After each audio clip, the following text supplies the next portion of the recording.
The millionaire's laughter died in his throat as he watched the worthless German shepherd drag his unconscious 8-year-old daughter from the smoking warehouse. Theodore Blackstone had given the broken K9 to a homeless veteran 6 months ago as the cruelest joke he could imagine, watching two failures destroy each other. The dog wasn't supposed to be a hero.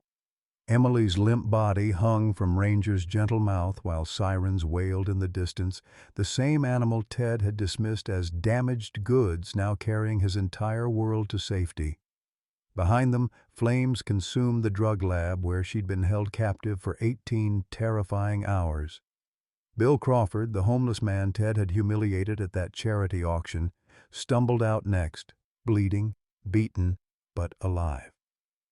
The veteran's weathered hands trembled as he guided the limping dog toward the paramedics, his eyes meeting Ted's across the chaos with quiet dignity. "How?" Ted whispered, falling to his knees.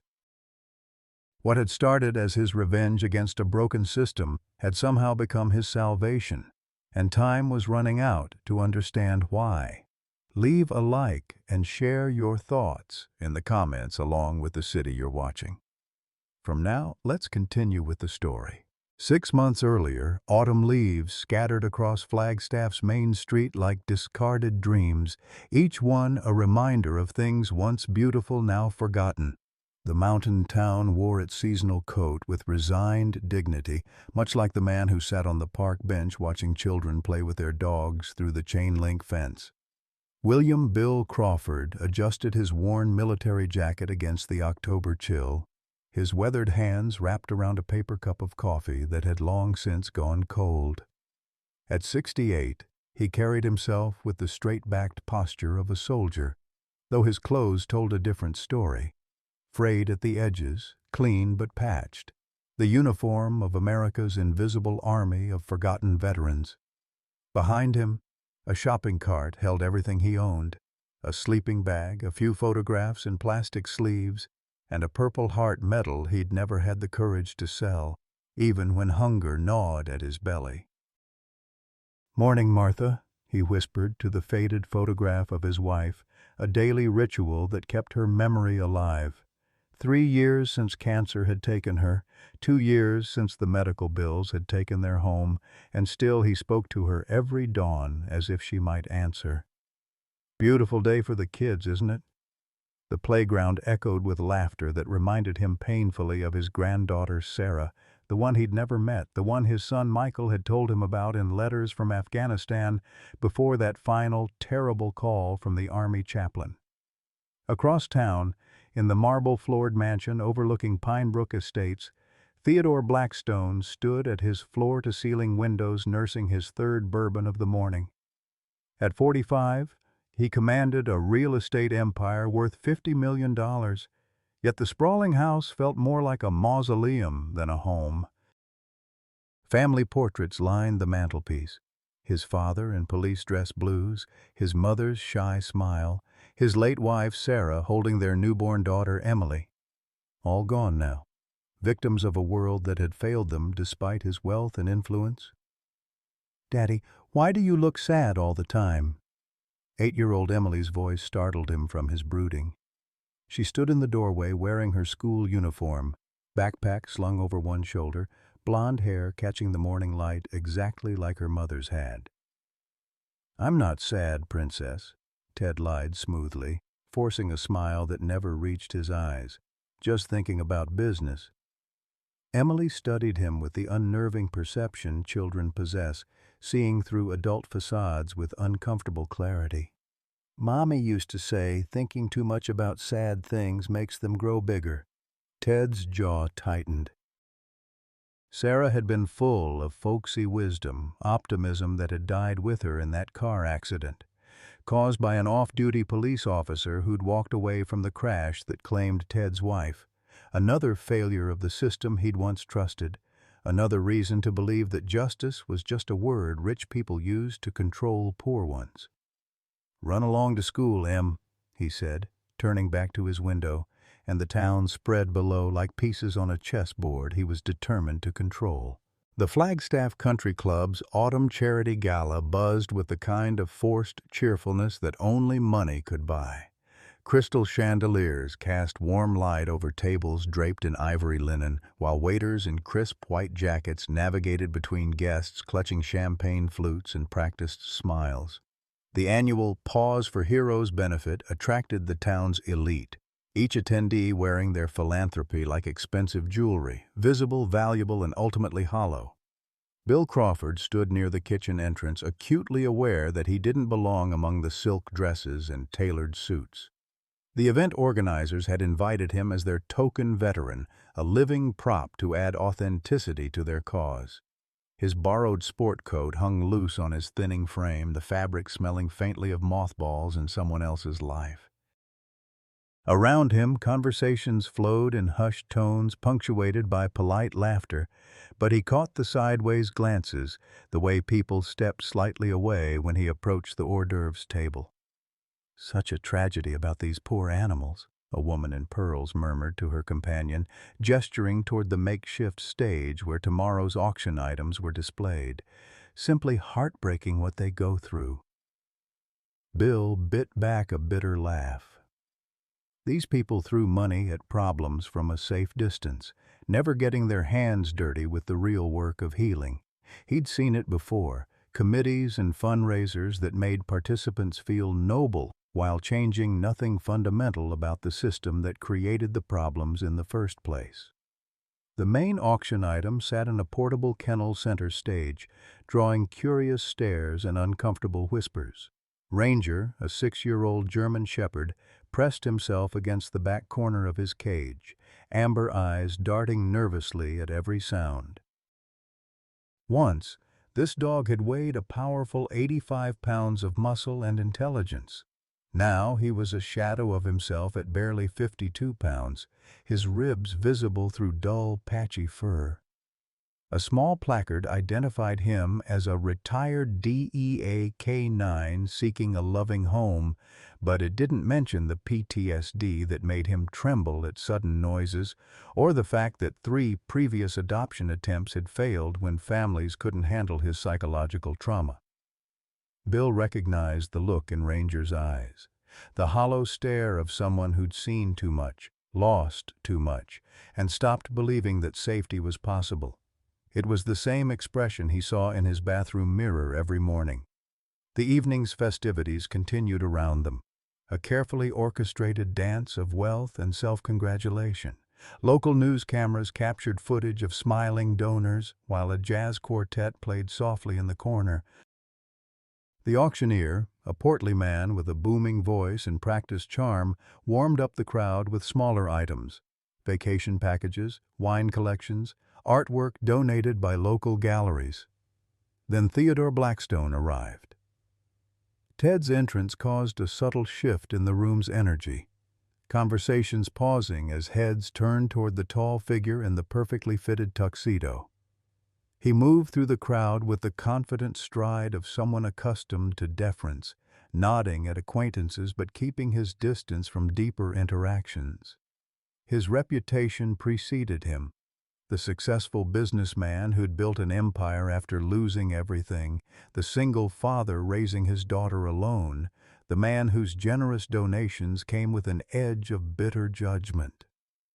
He surveyed the room with calculating eyes, taking in the assembled crowd of Flagstaff's social elite. These were his neighbors and business associates, people who envied his success while whispering about his coldness. Ted preferred it that way. Distance was safer than intimacy, control more reliable than trust. His gaze swept past Bill without recognition, just another piece of charity window dressing, and landed on the main attraction. The German shepherd, huddled in his cage, represented everything Ted despised about the system: false promises, failed institutions, and the cruel joke of believing that anyone would actually care enough to make a difference. When the auctioneer finally called for bids on Ranger, the room fell into uncomfortable silence. $5,000 was the opening bid, a sum that should have been reasonable for a trained police dog.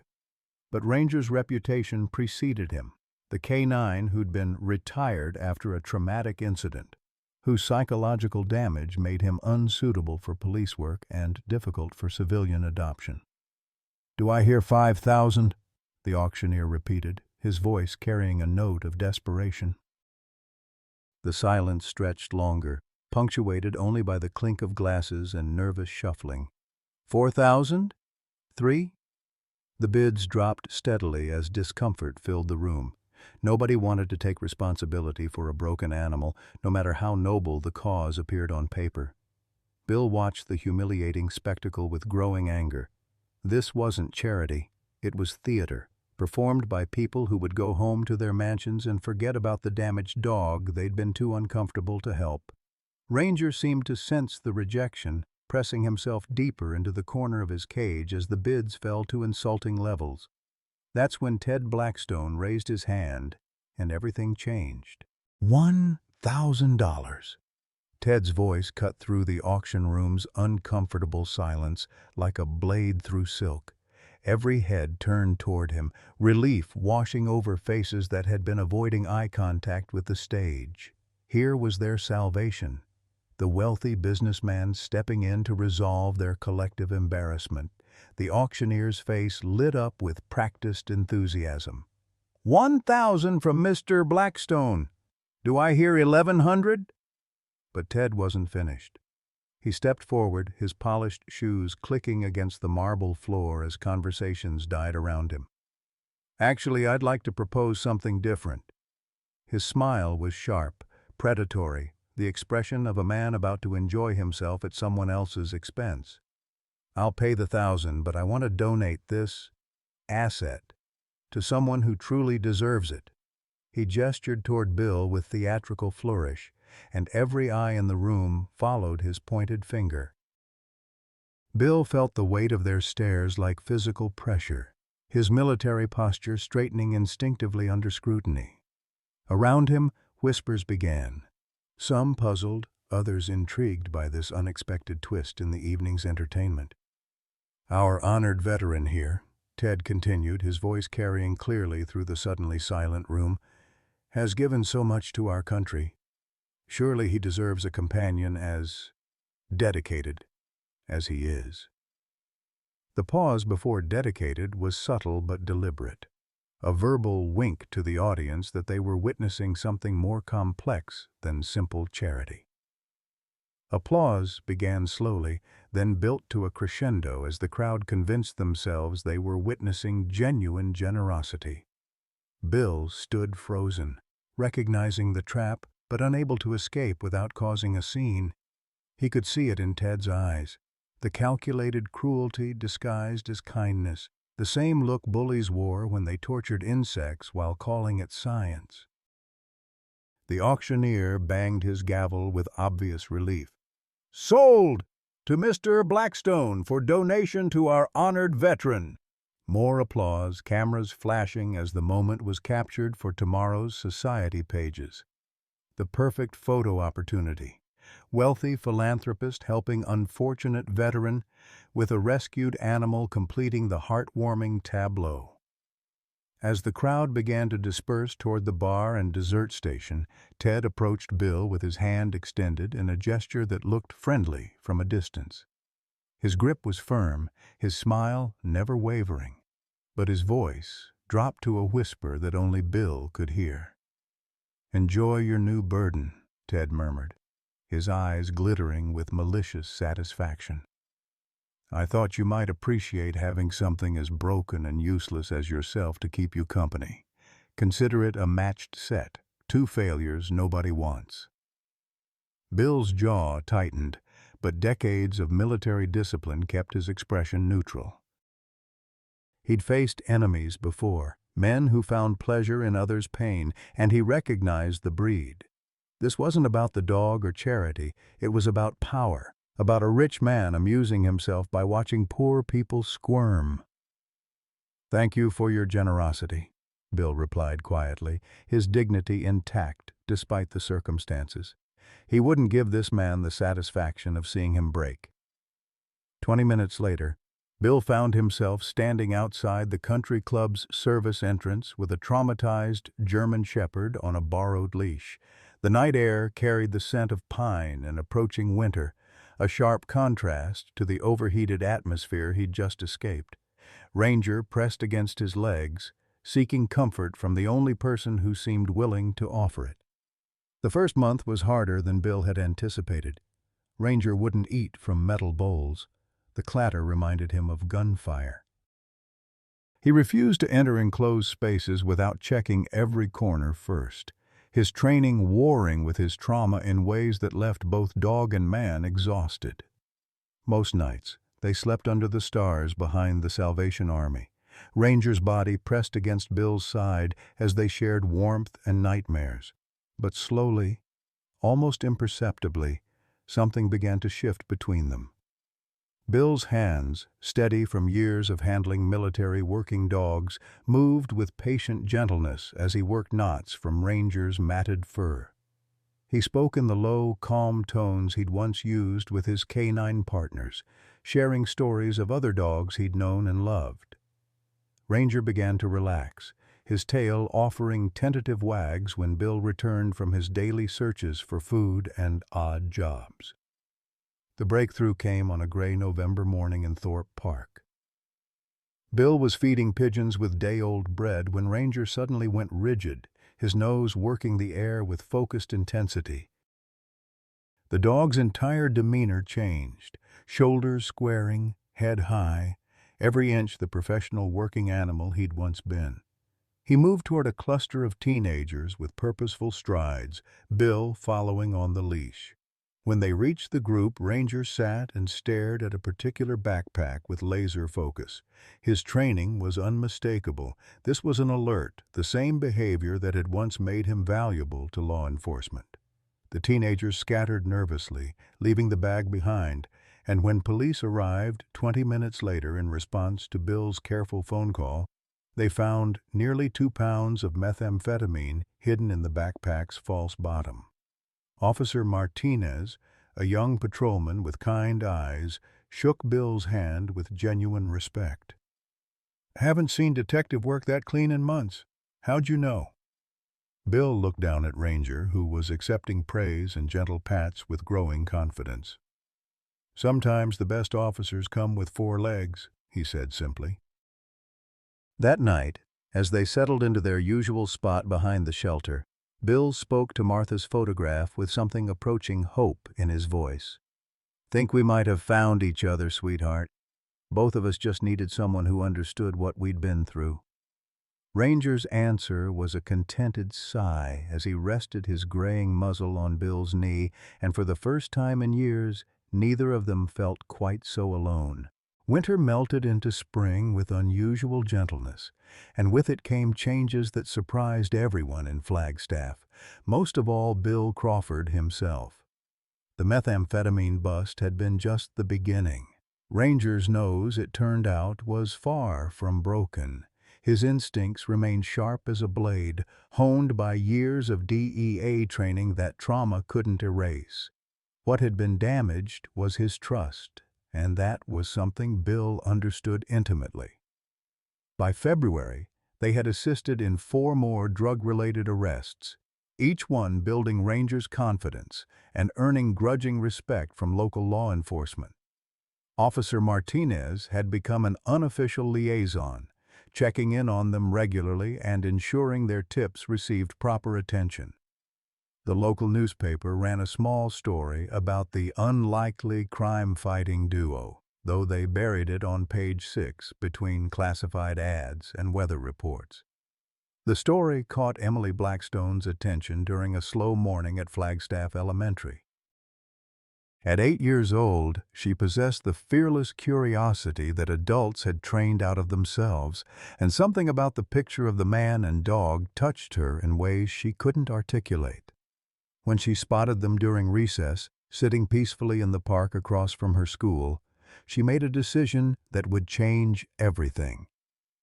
"Daddy says I'm not supposed to talk to strangers," she announced, approaching Bill's bench with the matter-of-fact directness children wielded like weapons.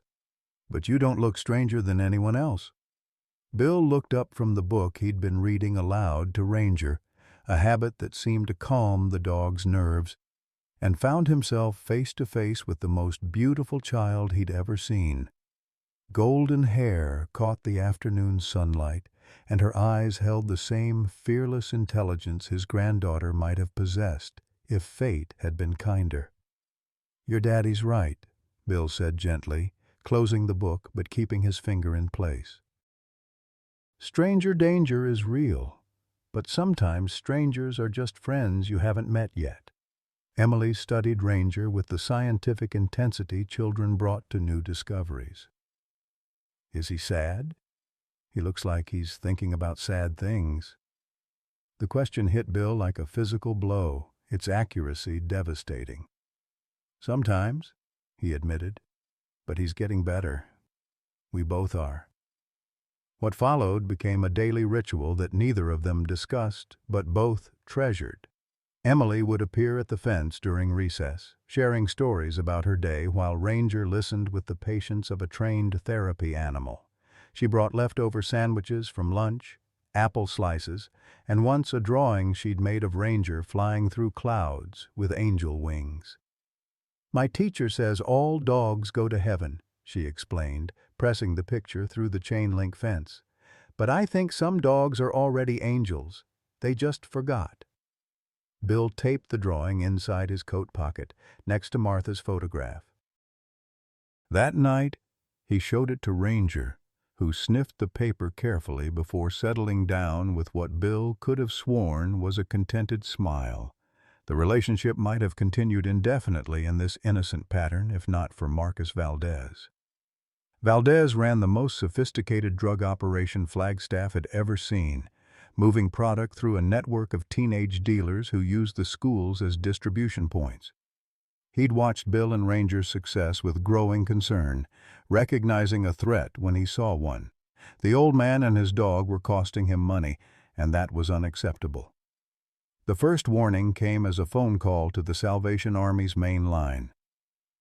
"Tell the old soldier to mind his own business," a distorted voice growled, "or he'll find out what real war looks like." Bill had faced death threats before. What worried him wasn't the danger to himself, but the growing certainty that innocent people were in the crossfire. Ranger's alerts had revealed a pattern. Drug activity concentrated around elementary and middle schools, with children being used as unwitting couriers. The operation was vast, professional, and completely without conscience. When Bill tried to warn the school district, he was politely dismissed. A homeless veteran and his damaged dog weren't credible sources despite their track record. When he approached the police with his concerns, he was told they were looking into it, in the tone that meant his information would disappear into a filing cabinet and never resurface. Frustration became desperation as Ranger's alerts grew more frequent and urgent. The dog would pace at night, whining softly as if sensing approaching danger. His behavior reminded Bill of the early warning systems they'd used in Vietnam. Animals always knew when trouble was coming. The breakthrough came in March, when Emily appeared at their usual meeting spot with tears streaming down her face. "My daddy's being mean," she sobbed, pressing her face against the fence. "He found out I was talking to you, and he got really angry. He said terrible things about you, and I told him he was wrong, but he wouldn't listen." Bill's heart sank as the pieces fell into place. Theodore Blackstone's reaction wasn't just overprotective parenting. It was something deeper, more personal. The man who'd humiliated him at the charity auction now viewed even innocent contact with his daughter as contamination. "Did your daddy say why he was angry?" Bill asked gently, though he suspected he already knew the answer.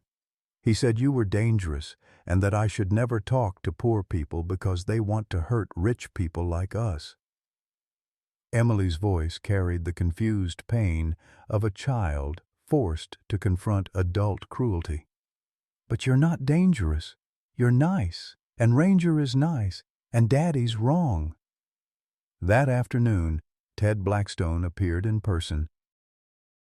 Bill saw him coming from 2 blocks away, The angry stride, the expensive suit, the barely controlled fury that radiated from his entire body.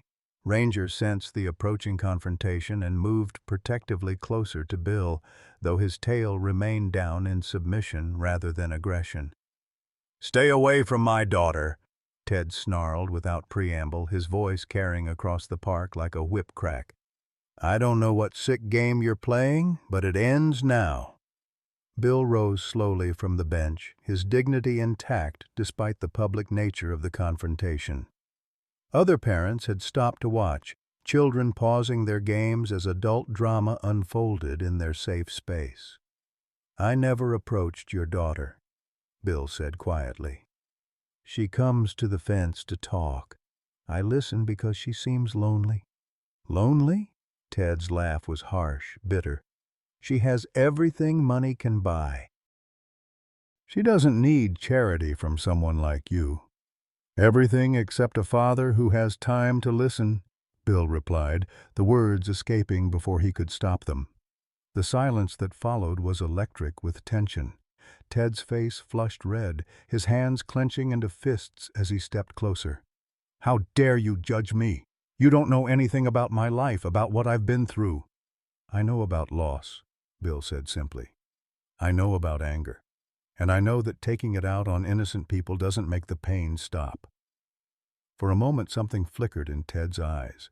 Surprise, maybe even recognition.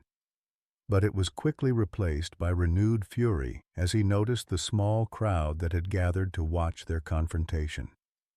"If I see you near my daughter again, I'll have you arrested for harassment," Ted declared loudly enough for everyone to hear. "This town has had enough of your kind." He turned and stalked away, leaving Bill standing alone with Ranger in the center of the park, while whispers followed in his wake. Some of the observers looked sympathetic, others uncomfortable, but none offered support. The message was clear. In a conflict between wealth and poverty, the outcome was predetermined. That night, lying in his sleeping bag behind the shelter, Bill stared up at the stars and tried to make sense of the growing web of connections around him. Emily's loneliness, Ted's rage, Ranger's urgent warnings about the drug activity near the schools. It all felt connected, like pieces of a puzzle he couldn't quite assemble. "What do you think, boy?" he asked Ranger, who was pressed against his side for warmth. "Are we missing something important?" Ranger's answer was a low whine and a nervous licking of his lips, the same behavior he'd shown before every major drug bust. The dog was trying to tell him something, but Bill couldn't decipher the message. 3 days later, when Emily failed to appear at the fence during recess, Bill felt the first cold finger of genuine fear touch his heart. Ranger's agitation had reached a fever pitch, the dog pacing constantly and refusing food. Something was very, very wrong. March 20th dawned with the deceptive calm that often preceded disasters. The sky stretched clear and blue over Flagstaff, promising warmth after weeks of unpredictable spring weather. Bill Crawford had awakened before sunrise with the inexplicable unease that veterans learn to trust, the same instinct that had kept him alive in Vietnam when the jungle felt too quiet. Ranger felt it too. The German shepherd paced restlessly around their makeshift camp behind the Salvation Army, his nose working overtime as he tested every scent carried on the morning breeze. His behavior had grown increasingly agitated over the past week, but today something different electrified the air around them.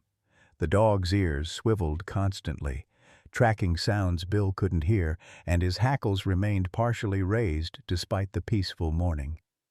"Easy, boy," Bill murmured, running his fingers through Ranger's fur in an attempt to calm them both. "What's got you so spooked?" The answer came at 8:47 a.m. when a black sedan with tinted windows drove slowly past Flagstaff Elementary for the third time in 15 minutes.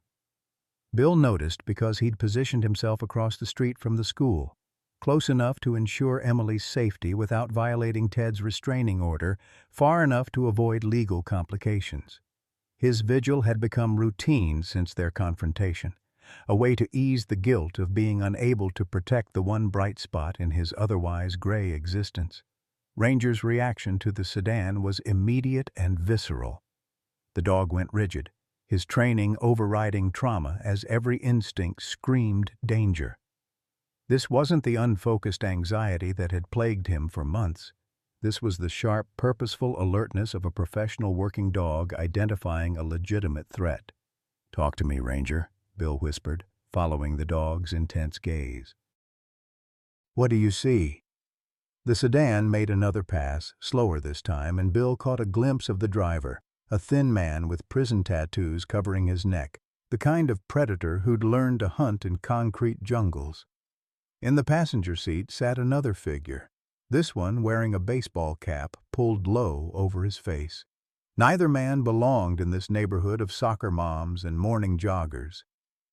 Bill's military training kicked in as he began cataloging details, license plate partially obscured by mud, deliberately, not accidentally, windows tinted beyond legal limits, engine running efficiently despite the stop-and-go surveillance pattern suggesting professional maintenance.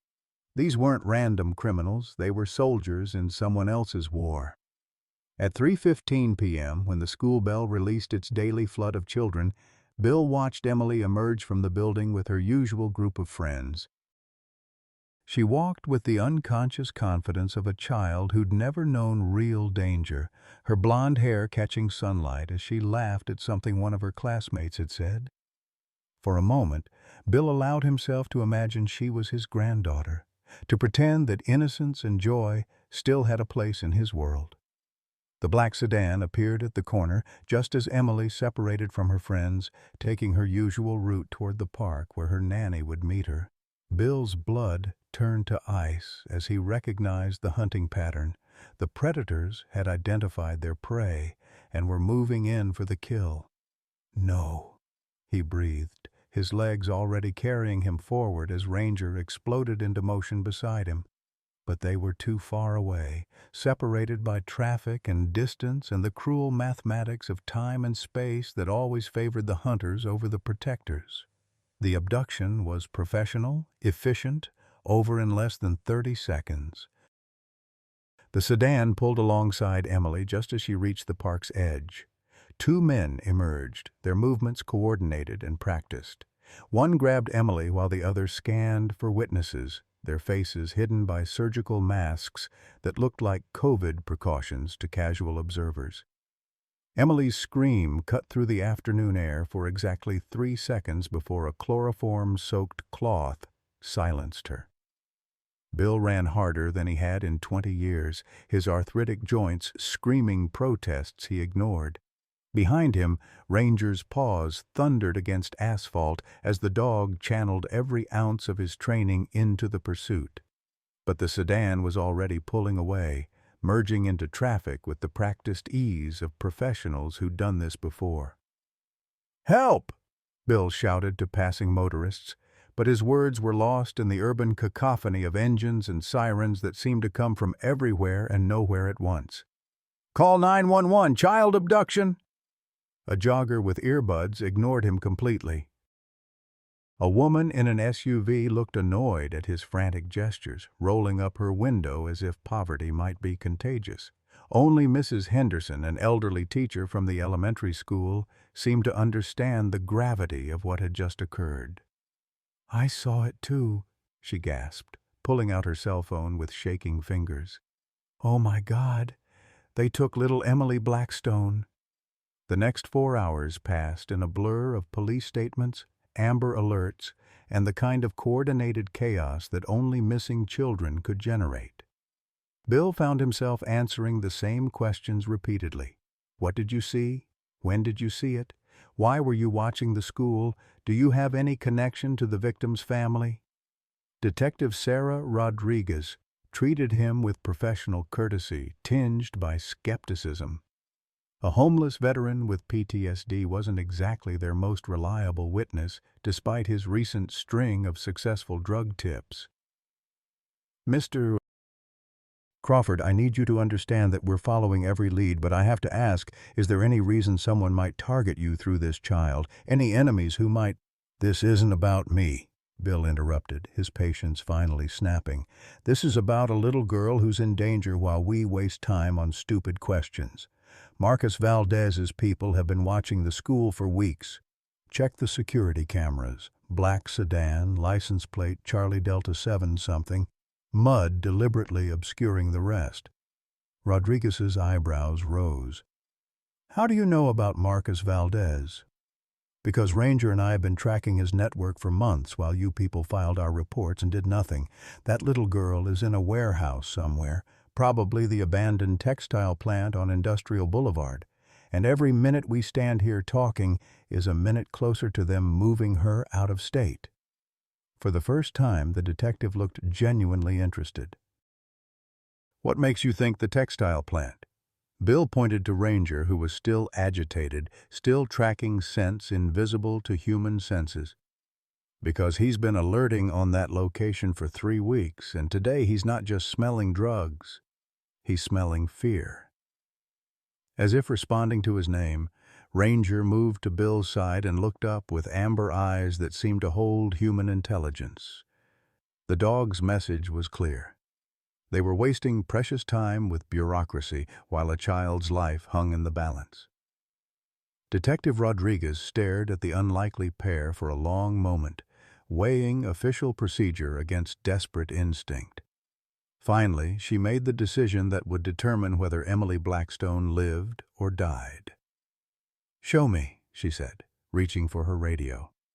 "But if you're wrong about this, Mr. Crawford, you'll answer for wasting resources during a child abduction case." Bill was already moving toward her patrol car, Ranger at his heels. "I've been wrong about a lot of things in my life," he said grimly. "But not about this. Never about this." The abandoned Flagstaff textile plant crouched against the desert horizon like a diseased animal, its broken windows and rust-stained walls testament to dreams that had died with the local economy. Detective Rodriguez parked her patrol car 2 blocks away, the engine ticking as it cooled in the gathering dusk. Around them, the industrial district lay silent except for the distant hum of interstate traffic and the occasional cry of a hawk circling overhead. "Stay here," Rodriguez commanded, checking her service weapon with practiced efficiency. "This is a police operation now, not a rescue fantasy." But Bill was already studying the complex through binoculars borrowed from the detective's emergency kit. The main building sprawled across 3 acres, its loading docks and side entrances offering multiple points of entry and escape. Too many variables, too many places for things to go wrong. His military training kicked in automatically, assessing sight lines and cover positions with the cold calculation that had kept him alive in Southeast Asia. "2 guards at the main entrance," he reported quietly. "One smoking, one pacing. Both armed, both amateur. They're watching the road, not the perimeter." Ranger pressed against Bill's leg, every muscle in the dog's body coiled with tension. The German shepherd's nose worked constantly, sorting through layers of scent that painted a detailed picture invisible to human senses. Chemical residue from drug manufacturing, stale cigarette smoke, motor oil, and underneath it all, the metallic tang of fear that could only come from a terrified child. "She's in there," Bill said with absolute certainty. "Northeast corner, probably basement level." "Ranger's nose doesn't lie." Rodriguez spoke rapidly into her radio, calling for backup and establishing a perimeter. But Bill knew the truth that law enforcement would never admit. By the time proper procedures were followed and SWAT teams assembled, Emily would be gone. Valdez's operation had survived this long by staying mobile, and every minute of delay gave them more opportunity to disappear into the network of safe houses and underground routes that spiderwebbed across the Southwest.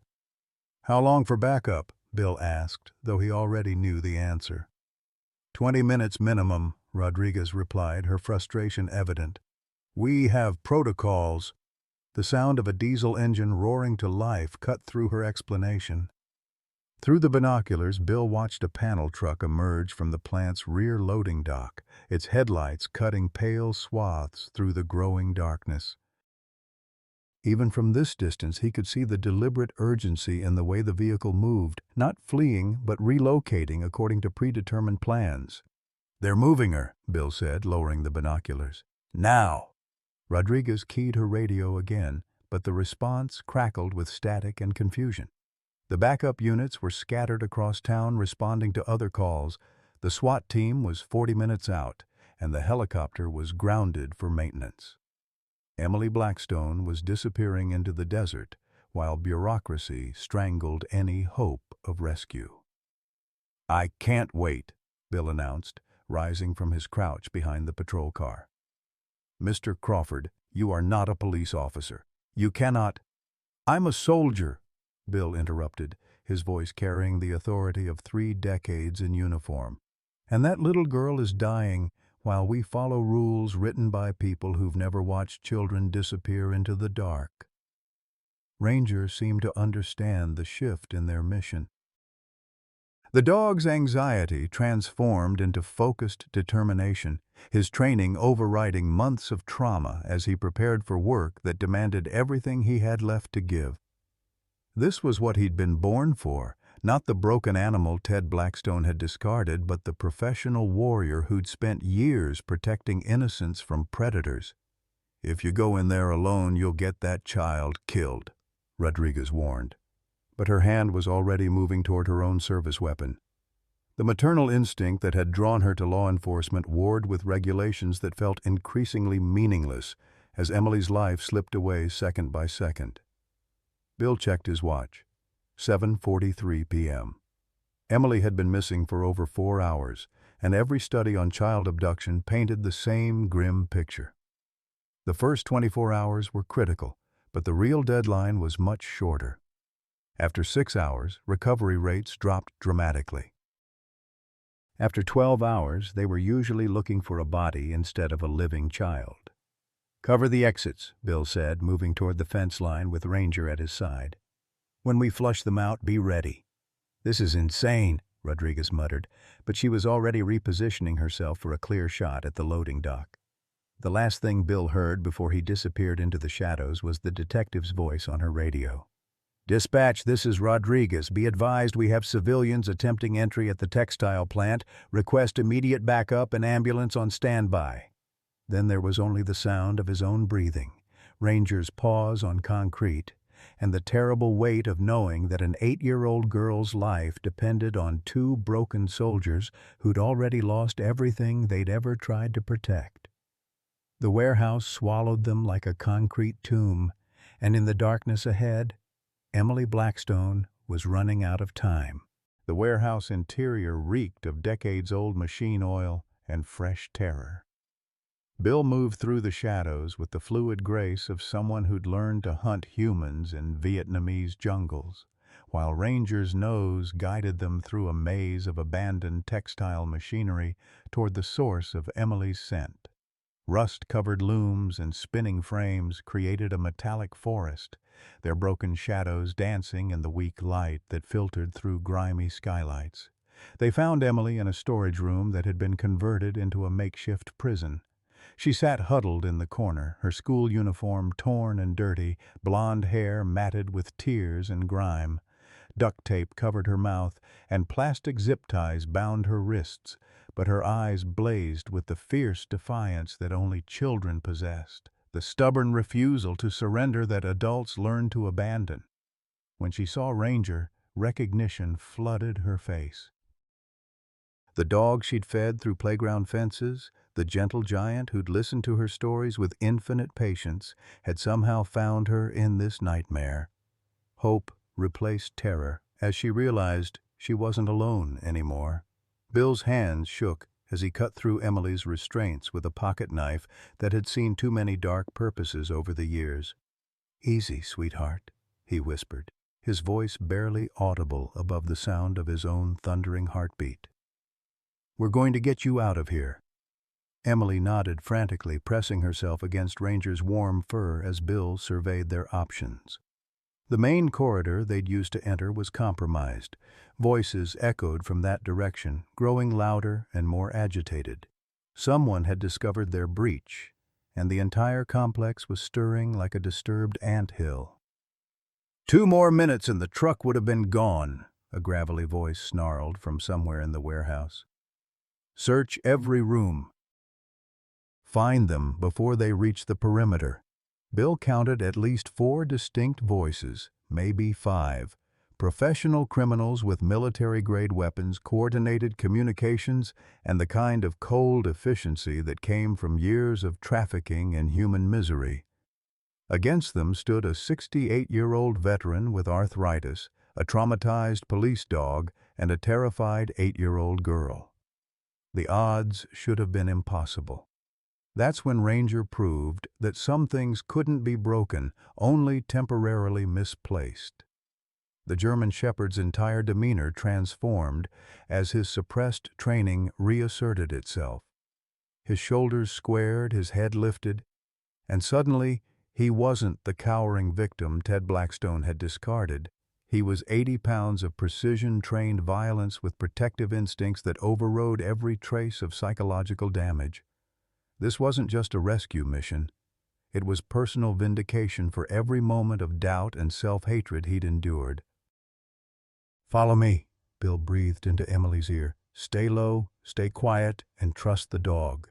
They moved through the warehouse like ghosts, Ranger's nose detecting threats long before human senses could register danger. The dog would freeze, ears forward, then indicate direction with subtle body language that Bill read like text. Left around the broken conveyor belt. Wait 30 seconds behind the industrial sewing machine. Duck under the loading dock overhang. The first confrontation came when Marcus Valdez himself rounded a corner, assault rifle raised and ready. The drug lord was younger than Bill had expected, maybe 35, with the kind of lean hunger that came from growing up poor and deciding that other people's pain was an acceptable price for his own success. Valdez's eyes locked on Emily, and his smile held all the warmth of winter moonlight. "There's our little princess. Did you really think some homeless drunk could—" Ranger hit him like a furry missile. Every shot had to count. Bill carried only the magazine and Valdez's rifle, with no chance for reload or resupply. The second gunman went down when Ranger hit him from behind, the impact driving him face first into a concrete pillar. The third tried to flee and ran straight into Detective Rodriguez, who'd finally abandoned protocol in favor of maternal fury. The fourth surrendered when he found himself looking down the barrel of Bill's rifle with no cover and nowhere to run. But it was Marcus Valdez who provided the evening's greatest revelation. "You think this changes anything?" he snarled from the floor, cradling his mangled arm against his chest. "You think saving one rich kid makes you heroes? I know who you are, old man. I know about your son." Bill's blood turned to ice. "What did you say?"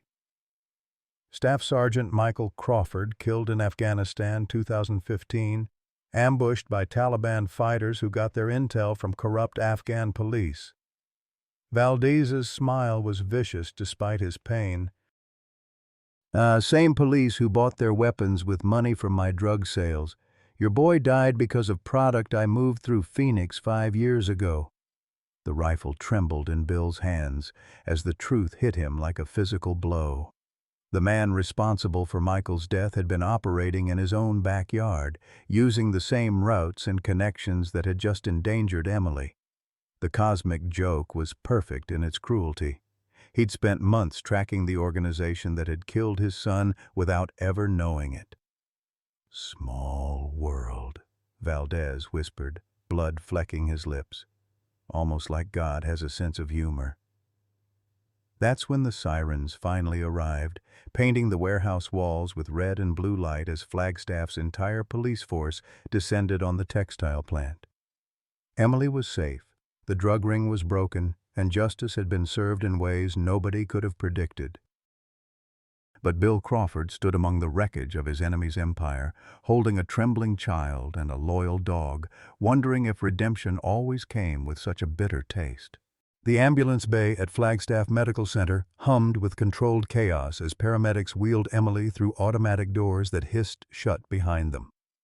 Ted Blackstone's Italian leather shoes skidded on the polished linoleum as he raced through corridors that smelled of antiseptic and fear, his expensive suit wrinkled from hours of pacing, waiting, and confronting the possibility that his cruelty might have cost him everything that mattered.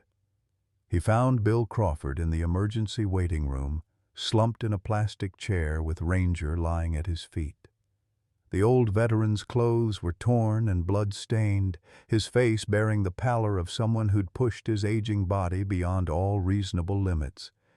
But his eyes, those steady gray eyes that had witnessed decades of loss, held a peace Ted had never seen before. "Is she—" Ted's voice cracked like an adolescent's, the words catching in a throat tight with unexpressed emotion. "She's going to be fine," Bill said quietly, not looking up from where his weathered hands rested on Ranger's fur. "Scared but unharmed.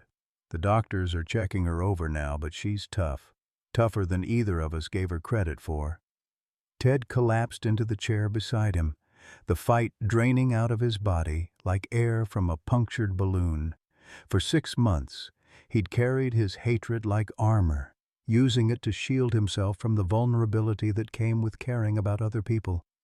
Now, faced with the man who'd saved his daughter's life, that armor felt impossibly heavy. "Why?" he whispered, the question encompassing everything. Why had Bill risked his life? Why had he ignored the restraining order? Why had he cared about a child whose father had treated him with such contempt? Bill was quiet for a long moment, his fingers finding the familiar comfort of Ranger's ears. When he finally spoke, his voice carried the weight of hard-won wisdom. "Because she reminded me of my granddaughter, the one I never got to meet because my son died believing I didn't love him enough to stay sober after his mother passed." The confession hung between them like a bridge neither man had expected to cross. Ted found himself seeing Bill not as the homeless vagrant he'd dismissed, but as a father, a grandfather, a man whose losses dwarfed Ted's own complaints about an unfair world. "I was wrong about you," Ted said, the words feeling foreign in his mouth. "About everything." "No," Bill replied, finally meeting his eyes. "You were wrong about yourself. You think money makes you better than people like me, but rich or poor, we're all just trying to protect the people we love. The only difference is, some of us have forgotten how to love without conditions." Dr. Sarah Kim emerged from the treatment area with the tired smile of someone who'd delivered good news after a long shift. "Mr. Blackstone, Emily is asking for you." And she specifically requested to see the man with the dog before anyone else leaves. They found Emily sitting up in bed, looking impossibly small against the white hospital linens, but radiating the resilient energy that had carried her through her ordeal. When she saw Ranger, her face lit up with pure joy, and the dog, as if understanding the sacred nature of hospital visitation rules, moved with careful dignity to rest his chin on her bed. "I knew you'd find me," she said to both Bill and Ranger, her voice steady despite everything she'd endured. "I told those bad men that my friends would come, and they just laughed. But I knew." Ted watched his daughter's interaction with the homeless veteran and traumatized police dog, seeing for the first time the connection he'd tried so hard to sever.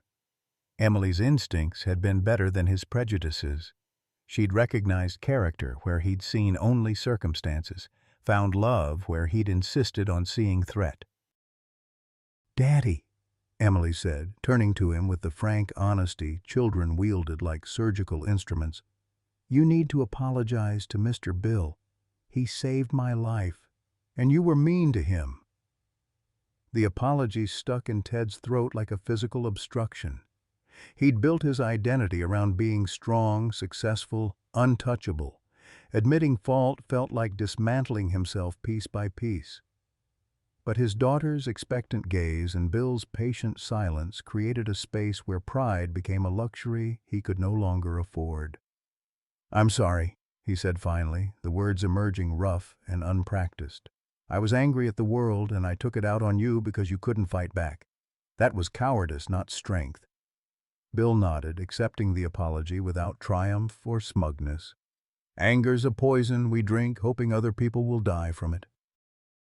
"I know because I've been poisoning myself for years."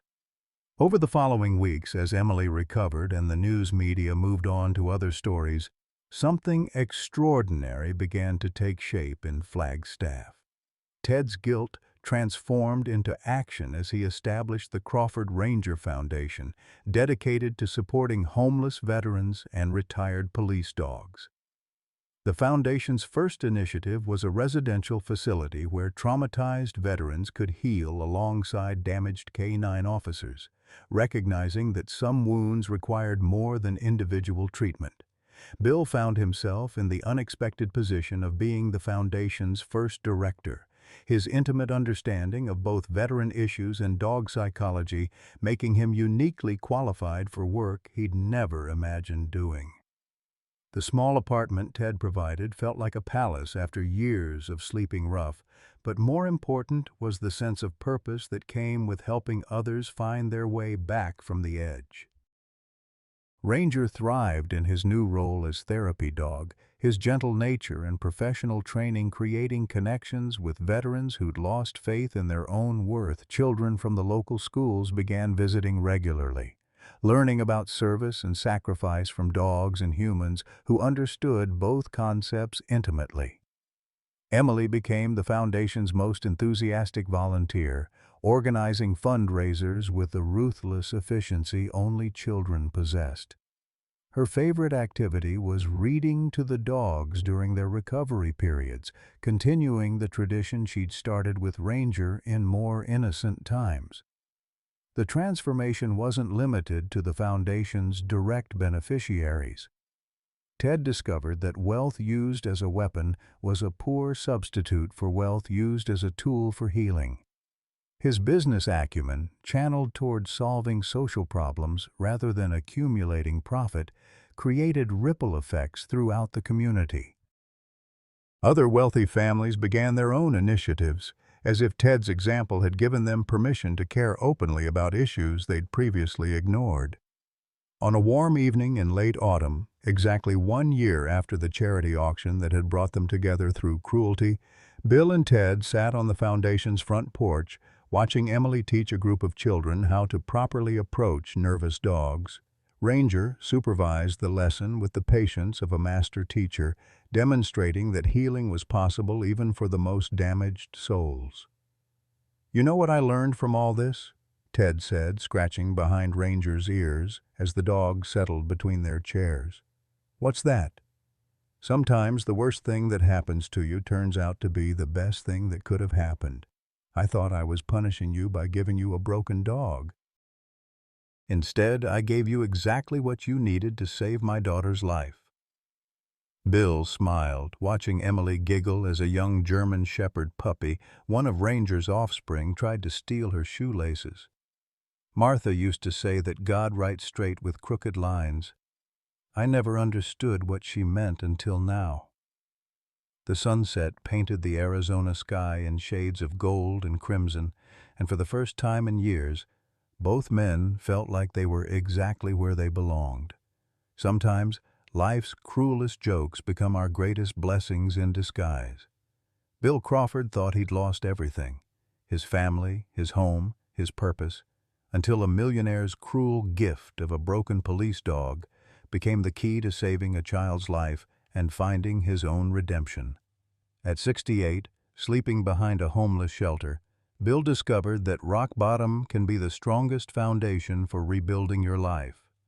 Ranger, discarded as useless after trauma, proved that being wounded doesn't mean being worthless. Together, they showed an entire community that second chances aren't just possible, they're miraculous when wrapped in unconditional love and unwavering loyalty. Their story reminds us that our darkest moments often precede our brightest chapters. The pain of loss, the sting of rejection, the weight of feeling forgotten. These aren't endings, They're invitations to become who we were always meant to be. Bill and Ranger didn't just save Emily. They saved each other and transformed a town that had forgotten how to see the heroes hiding in plain sight. Sometimes God's greatest gifts come disguised as our worst enemies, and grace arrives exactly when we need it most, wearing work clothes and muddy paws. What moment in your life seemed like the worst thing but turned out to be a blessing? Have you ever been surprised by who became your greatest source of strength during difficult times? Share your story in the comments below. Your experience might be exactly what someone else needs to hear today.